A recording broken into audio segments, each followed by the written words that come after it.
Yehezkiel 33. Kita baca mulai dari ayat yang pertama.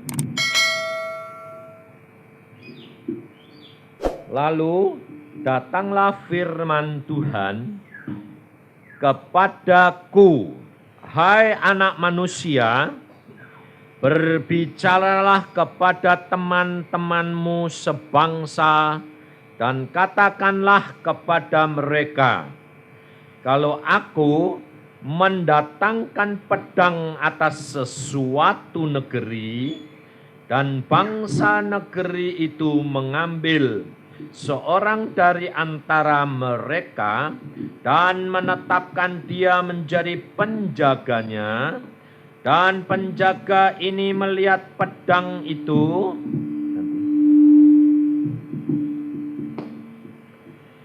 datang atas negerinya, lalu meniup sangkakala untuk memperingatkan bangsanya.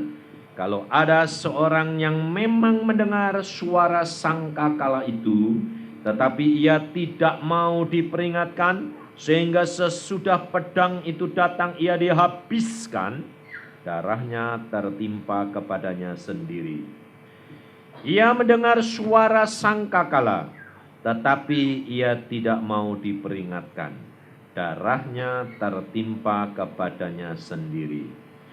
Kalau ia mau diperingatkan, ia menyelamatkan nyawanya. Sebaliknya penjaga yang melihat pedang itu datang, tetapi tidak meniup sangkakala, dan bangsanya tidak mendapat peringatan, sehingga sesudah pedang itu datang, seorang dari antara mereka dihabiskan, orang itu dihabiskan dalam kesalahannya. Tetapi aku akan menuntut pertanggungan jawab atas nyawanya dari penjaga itu.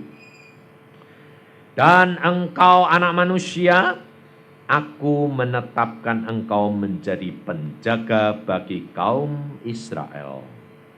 Bila mana engkau mendengar sesuatu firman daripadaku, peringatkanlah mereka demi namaku. Kalau aku berfirman kepada seorang jahat, hai orang jahat, engkau pasti mati, dan kau tidak berkata apa-apa untuk memperingatkan orang jahat itu supaya bertobat daripada hidupnya, orang jahat itu akan mati dalam kesalahannya. Tetapi aku akan menuntut pertanggungan jawab atas nyawanya daripadamu. Sampai di sini. Saudara, kita kalau membaca Alkitab, kita harus perhatikan dan kita harus memeriksa akan diri kita masing-masing. Tetapi kerap kali kalau kita membaca Alkitab, paling enak meriksa dirinya orang lain. Sebab itu sudah menjadi kebiasaan. Nih, kamu tidak sama saja. Jadi nanti tak senggol-senggol.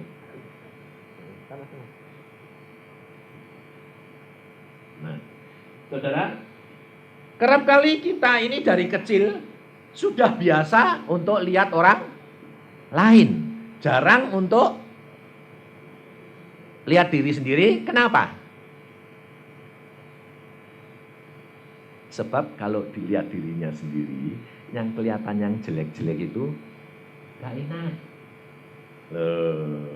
Contohnya, saudara tiap pagi waktu kecil, terutama anak perempuan, kalau lihat cacat di muka, bekas pukul saja, itu kepengen ditutupi terus enggak? Pengen enggak? Padahal sebetulnya kalau kita lihat kaca itu, yang dilihat apa? Bagusnya atau jeleknya? Jeleknya toh? Harusnya jeleknya toh? Loh, kok malah bagus sih? Loh, karena apa? Nyariin yang bagus, yang kelihatan justrunya jelek. Loh, ini kalau saudara tahu, Alkitab ini firman Tuhan enggak? Terang enggak? Lah, kalau kamu baca, yang kelihatan apanya? Jeleknya siapa? Nah, harusnya jeleknya kita loh. Tapi kebanyakan jeleknya orang lain lebih kelihatan. Padahal kalau saudara lihat kaca, yang kelihatan itu dirimu atau orang lain? Diri kita dong. Tapi kenapa kalau baca firman Tuhan kok diri orang lain yang kelihatan? Sebab manusia ini dari dulu mula tidak mau kelihatan yang jelek. Karena apa? Sudah kemasukan setan, sifat-sifatnya setan, kepengennya itu meninggikan hati. Makanya timbul iri hati segala. Ya Tuhan kok ngasih aku kok jelek toh, kalau orang lain kok baik.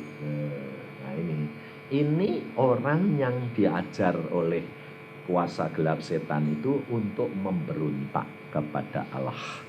Maka dari itu kita itu kalau baca Alkitab kita harus menyadari keadaan pribadi kita. Nah, ibu-ibu, saya pada waktu tadi berdoa di sana saya bilang, Tuhan, ini ibu-ibu ini bagaimana sih Tuhan sebetulnya? Karena ini kan persekutuan ibu-ibu dong. Nah, ya ini kalau ada orang laki di sini itu cuma sekedar nebeng. Lalu Tuhan mengatakan begini, kamu lihat ibu-ibu ini itu masih merasa dia ini ketutupan dengan kebiasaan adat timur. Kalau adat timur itu orang perempuan jadi apa? Selalu kalahan, selalu ditekan loh. Ini ibu-ibu sadar enggak kalau kamu punya anak perempuan? Kalau ada anak perempuan kecil terus tingkah lakunya kayak laki. Kira-kira ibu-ibu ngomongnya sama anak perempuan ini bilang apa? Sadar enggak kamu ini perempuan? Ngalah, betul enggak? Padahal itu salah. Loh, salah, enggak boleh. Harusnya kalau Anda perhatikan orang perempuan ini di Alkitab disebut apa? Penolong. Loh. Lah sekarang kalau kita baca Alkitab ini tadi, hai anak manusia, aku jadikan kau penjaga. Penolong tuh penjaga enggak? Penolong itu sebetulnya penjaga. Jadi kalau Tuhan berfirman ini sebetulnya buat siapa ini? Nah, ini buat perempuan harusnya ini. Kalau Yehezkiel dipanggil sebagai penjaga Israel, itu kan satu negara. Kalau orang perempuan dipanggil sebagai penjaga apa? Rumah tangga. Loh. Betul tak? Loh, karena sebetulnya penolong sama yang ditolong pinter mana? Penolong sih lebih pinter. Betul tak? Nah, tapi kenyataannya di dalam peraturan Alkitab harus jadi kalah sama suami, betul enggak? Nah, loh, itu karena peraturan Tuhan. Tapi ibu-ibu ini jangan sampai merasa tertekan. Karena apa? Karena kamu adat timur ini sudah kebiasaan ditekan, ngalah. Salah. Harusnya kamu ini nyadari bahwa kalau engkau jadi seorang perempuan di rumah tangga itu adalah kamu tonggak keluarga. Karena apa? Karena kamu adalah seorang penjaga rumah tangga.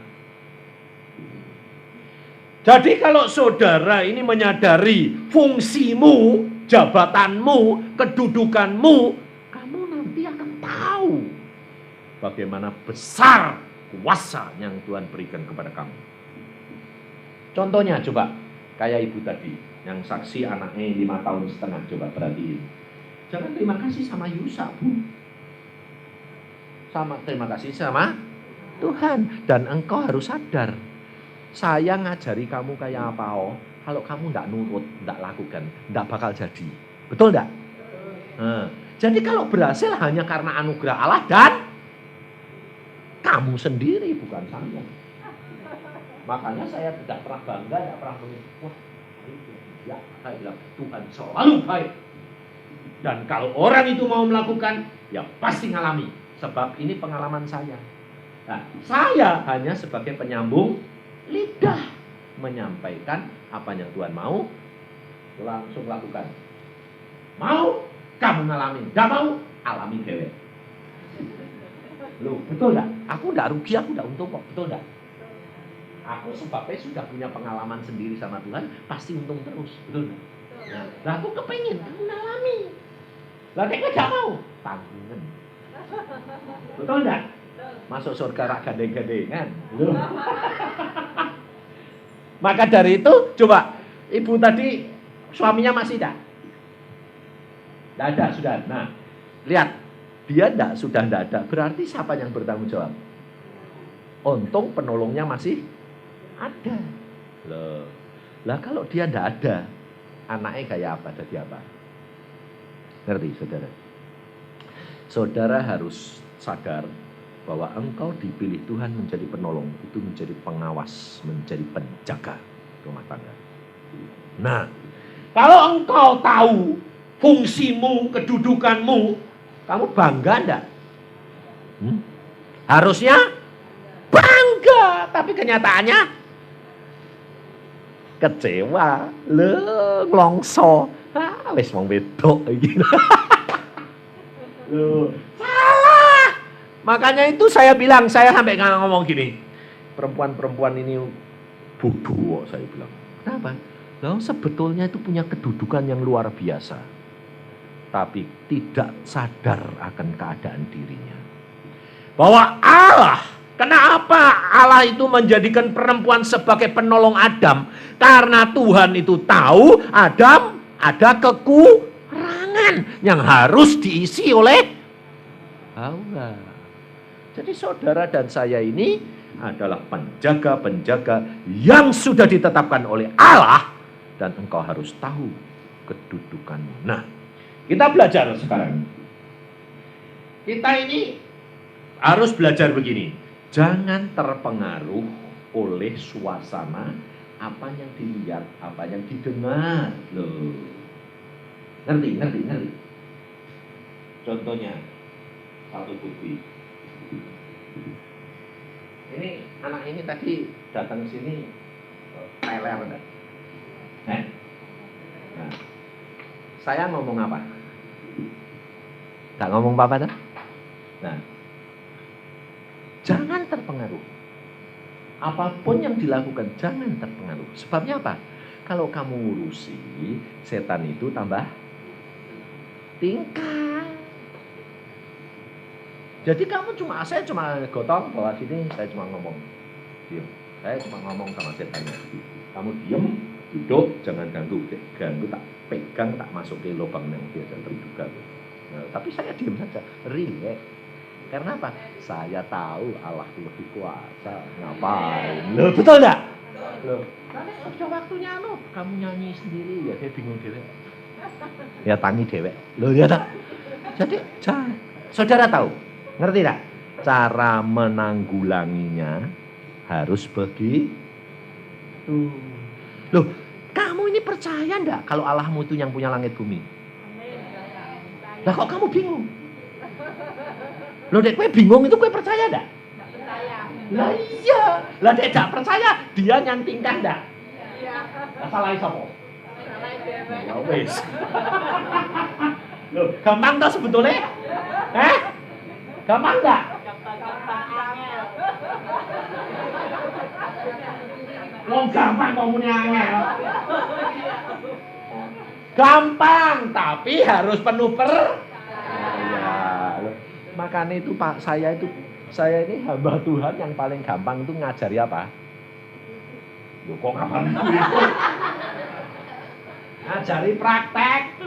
Loh, karena apa? Banyak hamba Tuhan itu nggak pinternya teori. Teori itu perlu. Tapi pengeterapan itu perlu. Sebab jarang yang sudah alami. Kayak kamu lihat gini sendiri kan kamu, oh iya kok gampang ya. Loh, betul enggak? Hah? Loh, kayak ibu tadi coba anaknya. Copot obat. Loh, 5 tahun nih. Loh, 5 tahun. Copot obat. Copot. Don juru hati nih. Coba wae lah. Loh, coba coba-cobaan. Loh, wong Tuhan sih ngomong kok ngerti toh. Padahal dia tidak ngomong mbak aku loh. Dia bilang, ya Pak, tak coba. Dalam hati ini nakal. Ya wes, ndokne ngarepe pendeta ngurut ta. Tapi ndok juru hati ini, ya coba sih. Model coba-cobaan tidak. Ya atau tidak? Nekat atau tidak? Mati atau urip? Betul enggak? Hah? Loh, Alkitab bilang apa? Kalau kamu percaya kepadaku, siapa yang sayang nyawa, dia akan kehilangan nyawa. Tapi kalau kamu kehilangan nyawa karena aku, berarti karena kamu percaya, kamu dapat nyawa. Alkitab biah enggak? Tinggal milih enggak? Gampang enggak? Harus sih. Loh, prakteknya susah meneh. Jangan ngomong susah. Sebab nek kamu bilang susah jadi gampang. Asal percaya loh. Nah, percaya. Makanya itu coba kita lihat. Saudara harus percaya bahwa kalau engkau punya fungsi sebagai seorang ibu, seorang penolong, punya jabatan, punya kedudukan, punya kuasa, kamu harus ngomong sama jiwamu. Aku sudah dipilih Tuhan dan aku punya hak ini. Dan lalu sadar, lihat apa? Kenapa kamu diberi hak oleh Tuhan? Lihat di dalam ayat Yehezkiel 33 ini, ayat yang ke-13 atau ayat ke-12 mulai. Dan engkau anak manusia, loh, kalau baca anak manusia ini sebut namamu dewek. Ngono lho, diem-diem tapi ora usah gembur-gembur. Dan engkau anak manusia, katakan kepada teman-temanmu sebangsa. Kebenaran orang benar tidak menyelamatkan dia. Perhatiin. Ini Anda harus perhatikan. Pada waktu ia jatuh dalam pelanggaran dan kejahatan orang jahat tidak menyebabkan dia tersandung pada waktu ia bertobat dari kejahatannya. Dan orang benar tidak dapat hidup karena kebenarannya pada waktu ia berbuat dosa. Ini perhatikan ayat ini, penting sekali. Nah, saudara kalau memperhatikan ayat ini, lalu saya tanya sekarang supaya jangan sampai salah. Ini rekaman ini, saya lari sana lari sini, ini rekaman hilang. Saudara perhatikan coba. Di sini dikatakan ayat ini, orang benar tidak dapat hidup karena kebenarannya. Nah, yang dimaksud ini apa? Saudara tidak dapat selamat karena perbuatanmu yang merasa benar. Ngerti? Nah, sekarang saya tanya. Sekarang kamu ini yakin enggak kalau kamu selamat? Yakin? Kamu selamat karena apa? Karena percaya Yesus. Jadi kamu dibenarkan, kamu selamat karena kamu dibenarkan. Dibenarkan karena siapa? Karena Yesus. Karena Allah melihat kamu siapa? Yesus. Loh. Kalau Allah tidak lihat kamu Yesus, kamu tidak bakal bisa benar. Sebab kamu dan saya selalu berbuat dosa. Makanya kalau kamu percaya kepada Yesus, Yesus adalah kebenaran, kamu di dalam kebenaran, jadi kamu di dalamnya siapa? Yesus. Lah, Bapa Allah lihat kamu siapa? Yesus. Karena kamu di dalam Yesus tidak kelihatan. Makanya kamu selamat. Karena gini, contoh nih. Aku mau masuk sini, mau masuk rumah orang. Orang itu yang punya rumah istana. Ya toh? Tapi yang boleh masuk cuma anaknya. Ngerti? Aku mau masuk. Gak boleh. Tapi Yesus ini besar. Pakaiannya pakai jubah.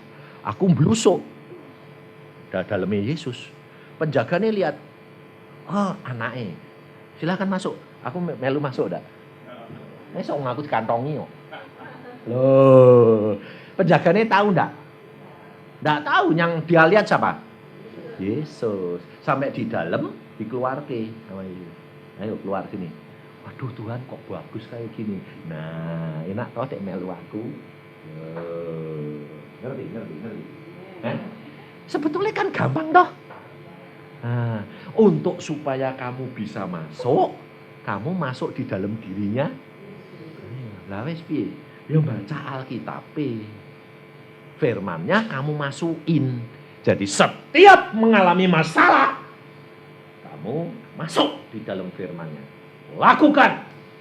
Dia akan menjadikan kamu benar. Alami secara nyata. Kamu kalahnya, kecewa, atau lemah semangatmu, atau bimbang sebab apa?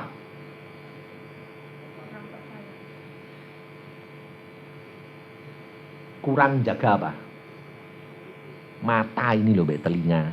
Sebab orang perempuan tuh paling gampang. Matanya itu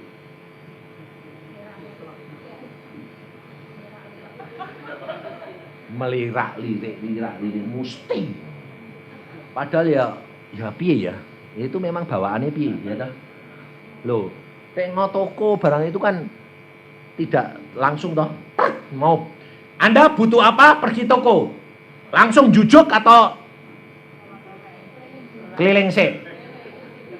Lah itu sudah kebiasaannya itu. Nah itu mesti disangkal, dikalahkan.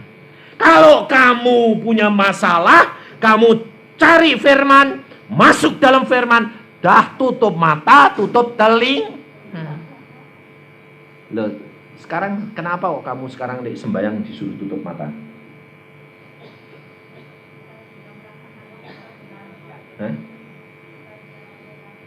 Nah iya, ada di dalam Alkitab diajari sembahyang tutup mata. Ada. Tapi kenapa kok suruh tutup mata? Sebab matanya mata keranjang.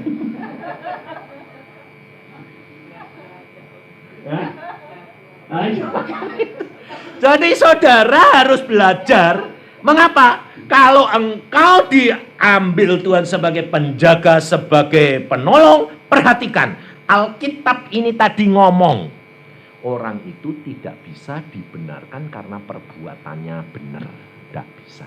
Nah, kira-kira suamimu, anakmu, orang di dalam rumah tanggamu selalu berbuat dosa enggak? Ya toh.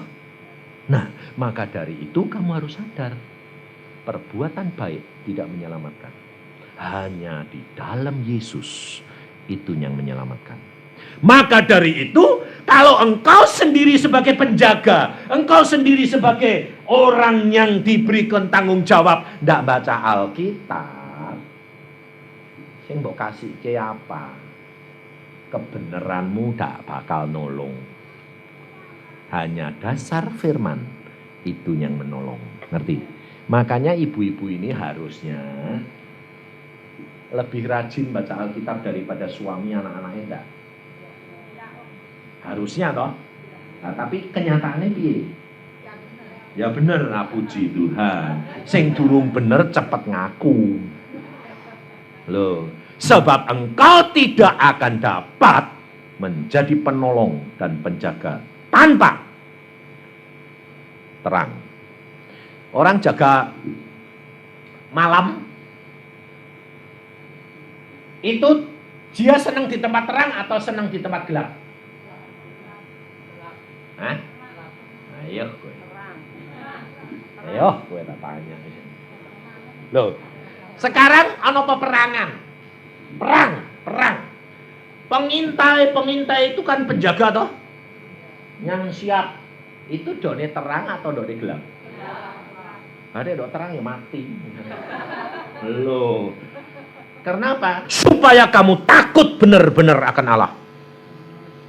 Karena itu kesukaan Allah. Sebab Allah pada waktu Tuhan Yesus di dalam dunia, Yesus bertugas sebagai manusia, bukan sebagai Allah. Makanya dia ngajar saudara dan saya, kasihi. Tapi sekarang Yesus sudah jadi Allah, anak Allah. Dia akan menjadi hakim di atas segala hakim. Saudara harus takut akan Yesus. Kalau tidak, engkau akan kena hukum.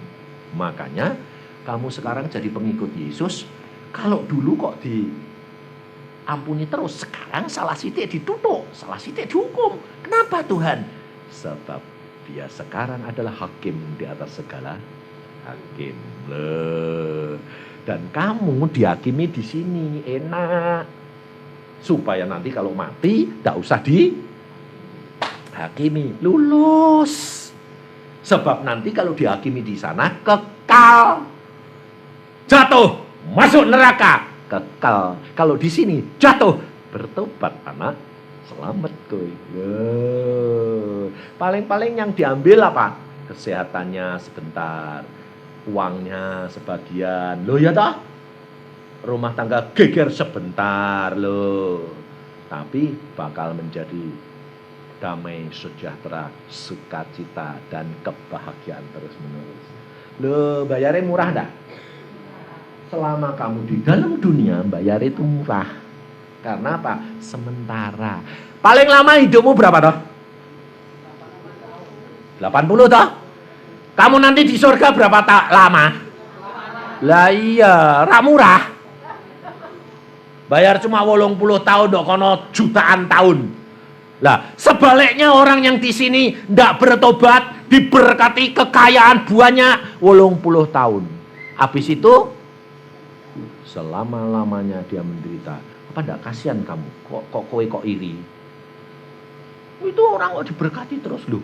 Tuhan malah bilang gini, kowe mesti kasihan, doakan dia. Dia cuma entuk lho kene 80 tahun, kowe entuk bakale jutaan tahun.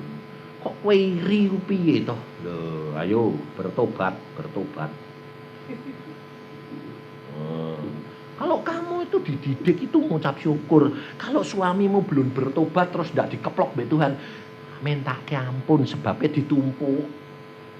Engko sekali kekeplok gepeng. Kowe sing bingung.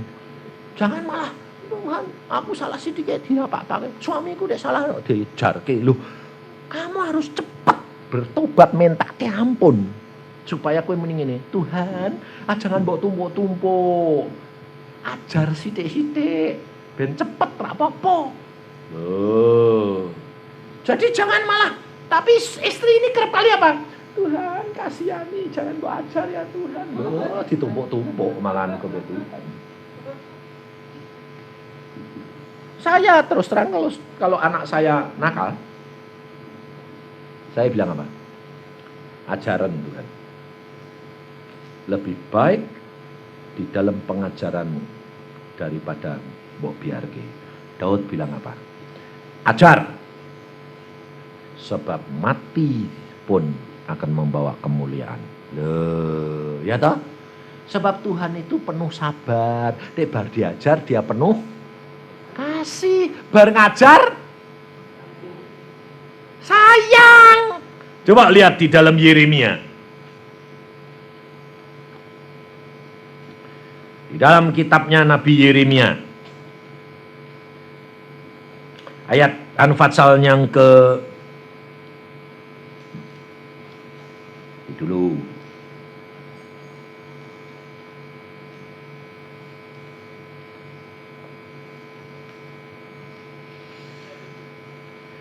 Empat 42. Yeremia Fatsal 42.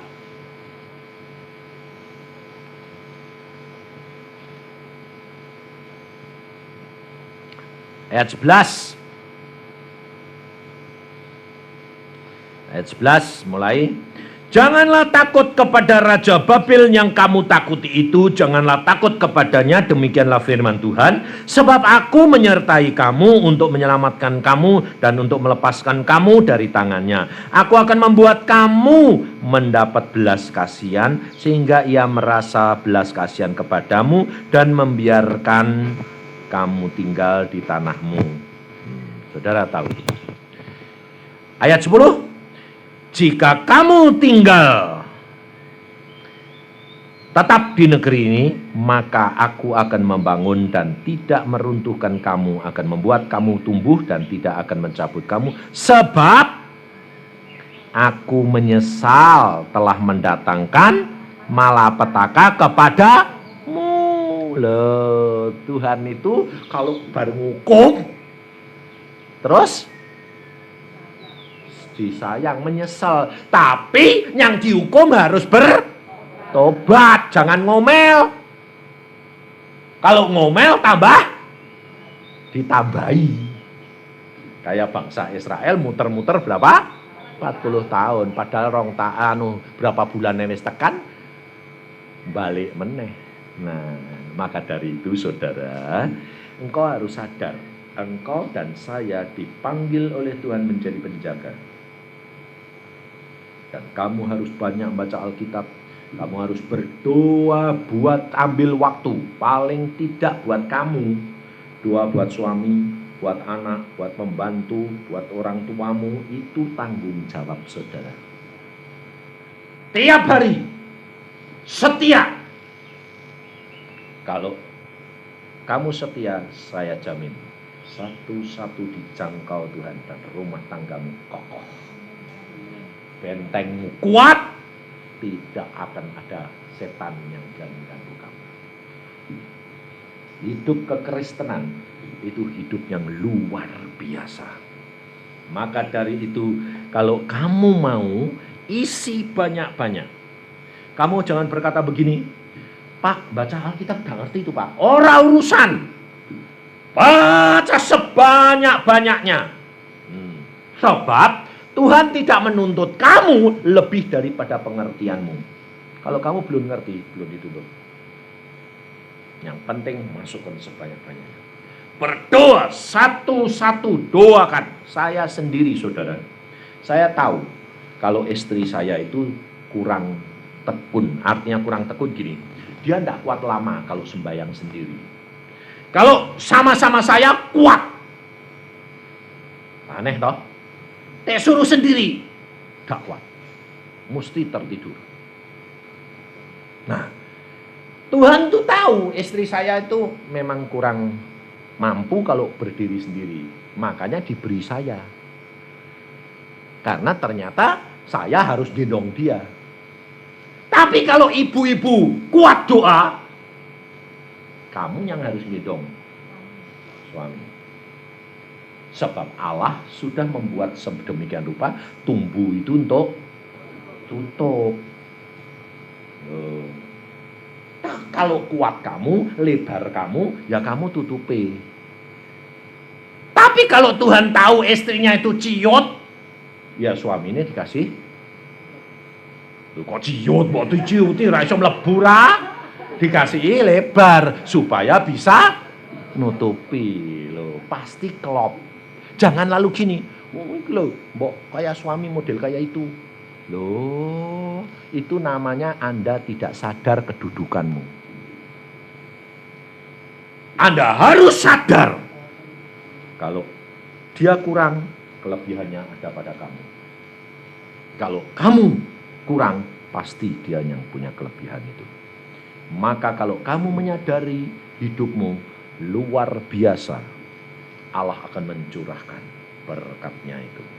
Dan damai sejahtera menjadi bagianmu. Kamu menghadapi apa? Tidak pernah pusing. Rileks. Nah, tenang. Jangan terpengaruh dengan apa. Mungkin kok ini piye? Loh, belum tentu kejadian kok piye. Tidak usah mbak urusi. Tuhan yang lebih tahu. Kenapa kau tidak ngomong biar Roh Kudus? Tuhan Roh Kudus, apa yang saya harus lakukan? Loh, wis toh gampang toh. Wong Roh Kudus ada. Lah ya nah, makanya itu praktek kok, penak. Aku ora pernah pusing. Ada apa? Tuhan apa? Wis. Enak. Loh, wong ada jalan sing enak kok kowe golek dalan sing angel, mbok pikir-pikir ruwet sampai teler. Salahmu dewek. Nek wis teler, Tuhan, ndek air matane ngotro terus lho. Lah Tuhan bilang, "Lah kowe energi mbek air mata kok mbok buak-buak kaya ngono buat apa? Wong aku sudah mati buat kamu, kok kowe pusing-pusing." Betul enggak? Jangan takut. Tuhan Yesus selalu bilang apa? Jangan takut, jangan bimbang, percayalah kepadaku. Di dalam dunia kamu memang menderita. Loh bener loh? Tapi ingat, aku sudah mengalahkan dunia ini. Loh, jadi kowe itu punya pembela pahlawan enggak? Hah? Coba anakmu kecil kalau berkelahi kalah, gotong siapa? Lah iya, meneh nek bapake pangkat. Kandake bapakku kowe. Bangga ndak anake? Lho lah kamu ini punya bapak siapa? Raja di atas segala raja, hakim di atas segala hakim. Lah kok kowe kecing? Kok nangis lho? Kowe anake siapa? Anake bapak. Bapakmu siapa? Raja. Lah kok takut? Aku digenjot. Lah kowe karek ngomong tak kandhake bapakku kowe. Lah. Betul lah. Lah, bapaknya bilang apa? Kowe bener enggak? Lah aku salah.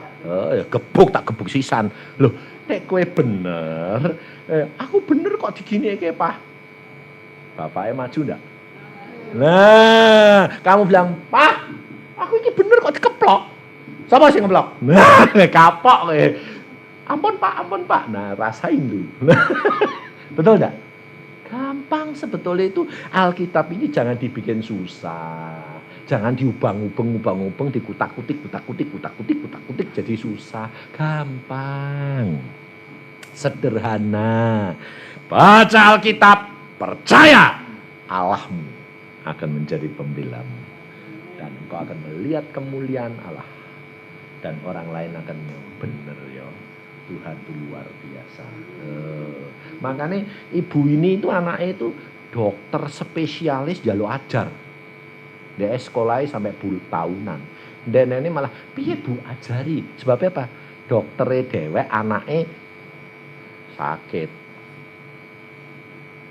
Tidak tahu. Di dalam Yesus dia segala-galanya.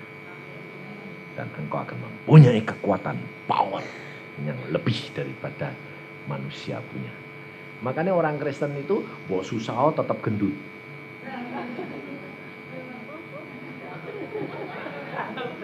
Loh, soalnya apa? Susah kayak apa? Turunnya. Loh, betul enggak? Loh, kalau kamu jadi orang Kristen tidak bisa tidur, periksa diri. Mesti tidak beres. Loh. Sebab orang Kristen itu punya sandarannya Yesus. Susah ya kayak apa, ada ketemu bantal, Tuhan, amin, percaya, bleger. Makanya gemuk-gemuk. Lucunya wong Kristen kalau susah tambah gendut. Kenapa? Lu kok dablek? Soalnya perserahannya diserahke Tuhan, timbang susah mangan bae lho. Ya toh? Makanya orang Kristen sekarang jadi masalah. Masalahnya apa? Piye kuru ini? Loh, susah karena mau kepengen kuru, ndak bisa karena pikirannya tenang, enak. Makan sedikit sudah jadi daging. Loh. Wong istriku sendiri sampai kebingungan saya nih. Piye to yang aku iki supaya anu. Lah aku bilang, lah kowe hatimu seneng kok. Lah piye iki? Makane mangane sedikit, jadi daging cukup. Lah kepengen, lah ya di stop kepengennya aku lah. Kan nyangkal diri aku bilang gitu. Tek kamu ada bisa. Kenapa? Lah piye? Wong masak buat kamu. Tek kamu ndak ada, Aku bisa diet. Lah bayangin, mau kawin sama saya berarti cuma 37. Sekarang 70. Lah bayangin. Lah kan aku muni lah kowe kok makmur kok. Loh, lebih dari cukup. Makmur temenan. Maka dari itu saudara, saya ya tetap senang. Aku bilang Tuhan, gemuklah asal sehat. Lah ya toh, yang penting kan sehat dan bisa menikmati hidup bersama dengan Engkau. Karena hidup dengan Yesus luar biasa. Nah, bahagia orang lain bisa melihat kemuliaan Allah di dalam kehidupan kita. Amin. Mari kita berdoa. Tuhan, firman-Mu sudah hamba sampaikan. Engkau tahu keadaan kami pribadi demi pribadi. Bagaimana kami harus menghadapi masalah hidup di dalam dunia ini. Dan kami mengucap syukur Engkau ingatkan ibu-ibu ini bahwa mereka mempunyai tanggung jawab yang besar. Mereka menjadi pengawas, mereka menjadi penjaga, mereka menjadi penolong, dan Engkau akan menolong dia karena Roh Kudus, Engkau menyertai dia sebagai penolong. Hamba percaya kemuliaan-Mu akan nyata di dalam hidup mereka, kalau mereka percaya kepadamu dan melakukan bagiannya, maka Yesus akan bertindak untuk kemuliaan kami. Dan keluarganya Engkau buktikan Tuhan, suami anak-anaknya semua mengasihi Engkau. Dan kemuliaan-Mu nyata, tetangga semua boleh melihat Yesus ajaib, Yesus ajaib. Dan nama-Mu dipuji-puji dan dimuliakan. Haleluya.